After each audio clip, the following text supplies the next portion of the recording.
All right, let's jump in the time machine and head way back.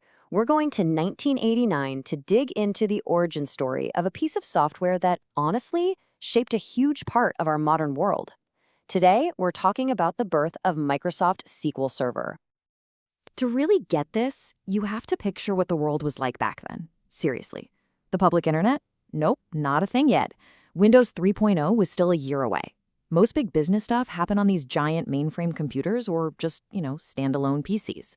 It's a totally different landscape, and that's where our story kicks off. So here was the big problem of the day. How do you manage massive amounts of company data on smaller, cheaper computers? Businesses were desperate for a powerful, rock-solid database, but they needed it to run on the next big thing in operating systems, not on some computer the size of a room.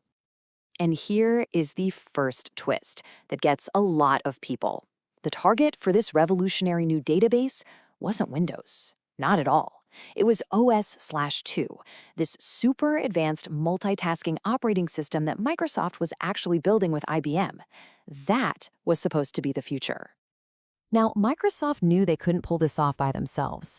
I mean, they were the masters of operating systems, sure, but they needed some serious experts in database engineering. So they did the smart thing. They formed a partnership. They teamed up with another company to create something brand new. And this partnership, it was a match made in heaven. You had Microsoft, who was building the actual foundation, the OS/2 platform. And then you had Sybase, who were, frankly, geniuses in high-performance database tech for Unix systems. You put those two together, and you have the exact set of skills you need to bring a serious enterprise-level database to the PC world. And the baby born from this collaboration was, drumroll please, Microsoft SQL Server version 1.0. This is it. This is the hero of our story, the thing that came out of that big strategic bet on the OS/2 platform. Okay, so what could this thing actually do? I mean, it was a 16-bit engine, which sounds almost prehistoric by today's standards, right? But for 1989, it was packing some pretty incredible features that really laid the foundation for, well, everything that came after. Of course, it had the basics down cold. You could store data in tables, you could ask it questions using standard SQL, but it also had these really powerful tools like stored procedures and triggers. This was a huge deal because it let developers build complex business rules right into the database itself. And it was all tied super tightly into OS/2's multitasking ability, which just shows you how ambitious this whole project was. The whole system was built on what's called a client-server architecture, and that was a game changer back then. It basically meant you could have one central server managing all the data, while a bunch of different people on different computers could all access it over the network. This was pretty much the blueprint for how modern companies work with data.